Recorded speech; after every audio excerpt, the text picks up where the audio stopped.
I'm too old to worry about getting myself in trouble. You're only 29.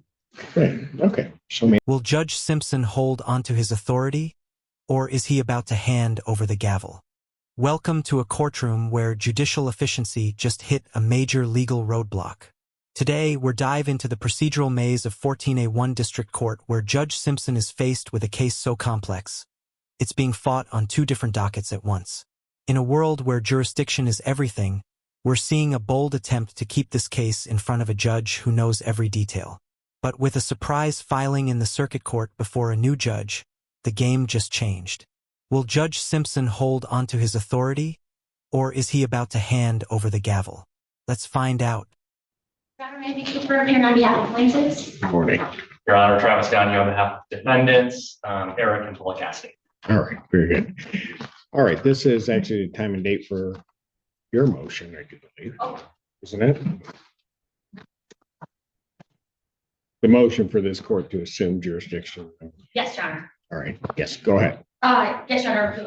On behalf of plaintiffs, we are requesting that the court accept or ask for concurrent jurisdiction. So from the circuit court, so the matter can be kept here in district court, where Your Honor has had a lengthy experience and history with the case, and we feel it would be just most efficient from a judicial perspective and from the party's perspective if the case could continue in front of Your Honor. In the alternative, we would request if the court is unwilling or unable to get concurrent jurisdiction, that the case be permitted to be moved to circuit court because the claims exceed the court's district jurisdictional limits. The defendants filed a response, a very brief response indicating that they did not oppose the relief, the primary relief requested or the alternative. Now, this is where it gets technical. The attorneys are playing a high-stakes game of judicial musical chairs. They want concurrent jurisdiction, which is essentially asking two courts to share power so the case stays with Judge Simpson. Why? Because he's lived with this case, he knows the history. But there's a catch. A new case was just dropped in the circuit court before Judge Tracy Vandenberg. This is a classic legal maneuver to bypass a lower court's monetary limits. Keep an eye on Judge Simpson's reaction here. He's a veteran of the bench, and he knows exactly why this is happening. Is it strategy, or is someone trying to escape his courtroom? What do you think? Should cases stay where they started, or follow the money to the higher court? Thank you, Your Honor. I'll start by saying I appreciate the extra time that you gave us at the last hearing for me to catch up on the case and to file our response and put it on the record. Ms. Cooper is right. We have filed a response on behalf of the Cassidys. There is no opposition to either requesting concurrent jurisdiction from the circuit court or asking that it be removed of the circuit court for the monetary claims here. The only thing that I will say, again, and I think that's everyone is in agreement. The only thing that I will say is that I think that request needs to be made of the circuit court in the last 2 weeks. We are now on our 5th docket. So a new case has been filed in circuit court. It is now before Judge Tracy Vandenberg. It is filed on behalf of Cambridge Family Holdings only. The Jeromes are not plaintiffs or any party to the case. It is named against Eric and Paula Cassidy. It is the same claims that are before Your Honor. And I know that because there's still a 14A1 district court case caption on the complaint. So back up a second. Finality is what I'm saying. And so hold on. A new case got filed in circuit court? Yes.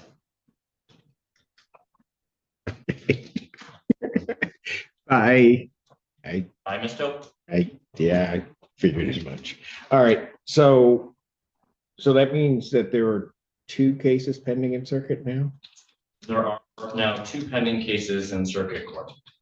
The 2 in circuit court, are they before different judges? They're both before Judge Vandenberg. Okay. All right. So listen to Judge Simpson's bluntness. I'm too old to get in trouble. That's the voice of a man who's seen it all. He's breaking down the judicial efficiency argument, and he's not wrong. Moving a case this deep into the litigation process to a new judge is like switching horses mid-race. Creates a massive spinning your wheels effect where everyone has to start from scratch. But then he drops a subtle hint about the attorney, Miss Top. He suspects she might be avoiding him. That is a heavy implication. Does a lawyer's personal relationship with a judge influence where they file cases? It happens more often than you'd think. Drop a comment if you think judges and lawyers should be able to fire each other. Let me shortcut this a moment, because one of the things is, and it used to be, and I'll just try to be as nice about it as I can. It used to be, for the sake of judicial efficiency, that those judges in the district court would be able to take cases, they'd get the assignment, it'd just be pretty much rudimentary.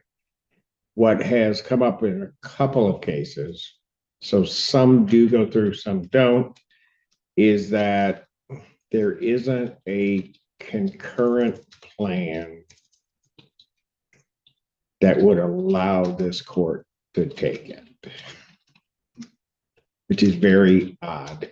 And because normally what would happen is I would just be appointed a circuit court judge and just deal with it.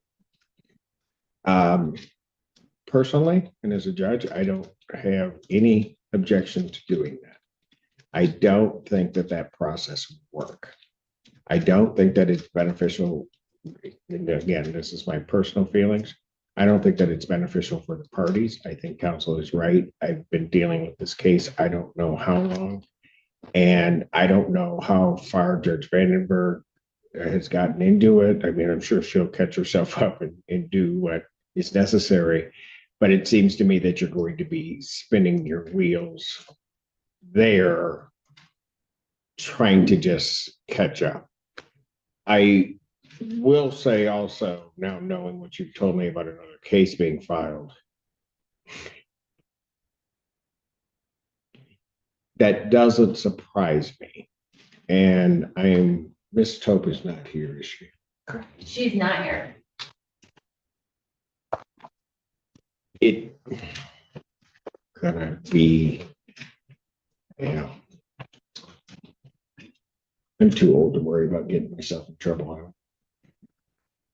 You're only 29. Right. Okay. So maybe I am. There is another case not involving these parties, which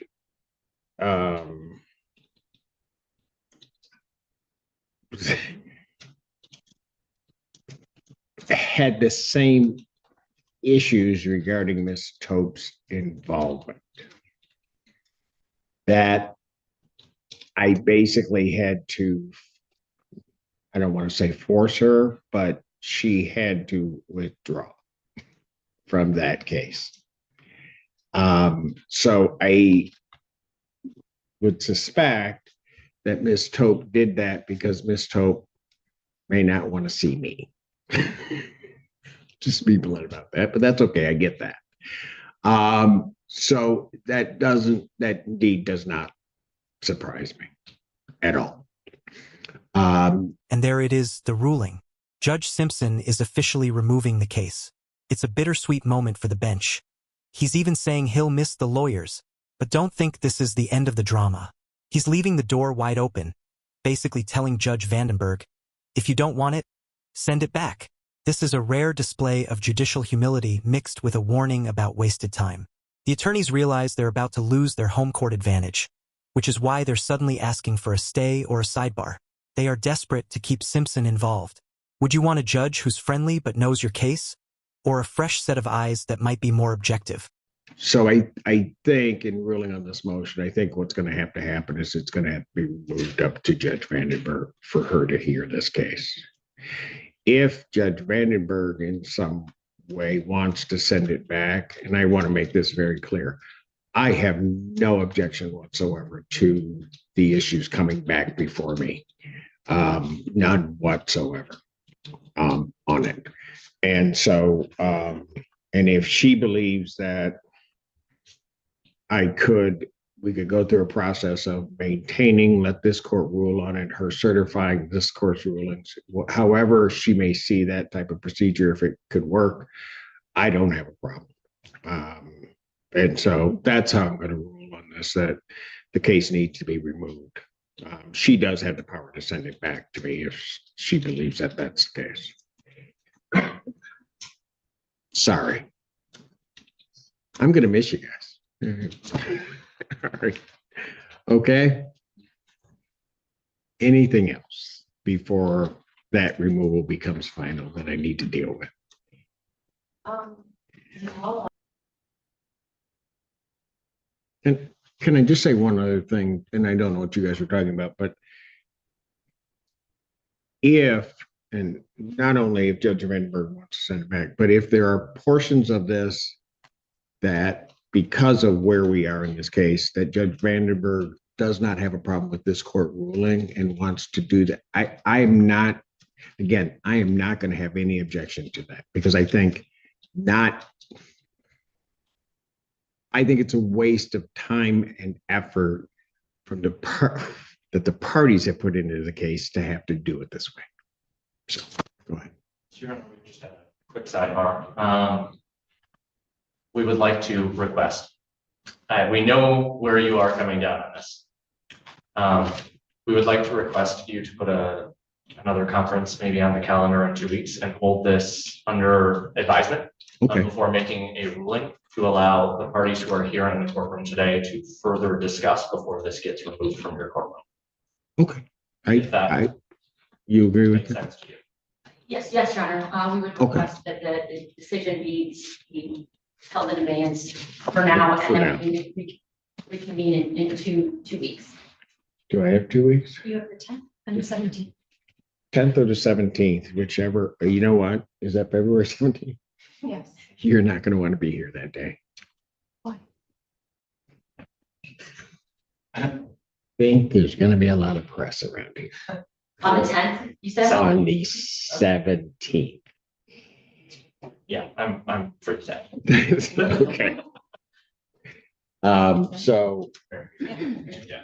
I will adjourn this for a decision to February 10th, 2026, 9 a.m. I'm sorry, what time are you 9 a.m. Thank you, Your Honor. All right. Thank you, folks. And again, my apologies on all of that. And could Actually, Health Legal Services, Billy Payach and Chase Payach are present as well, Your Honor. okay, but you're not representing them. Is No. that correct? Pardon?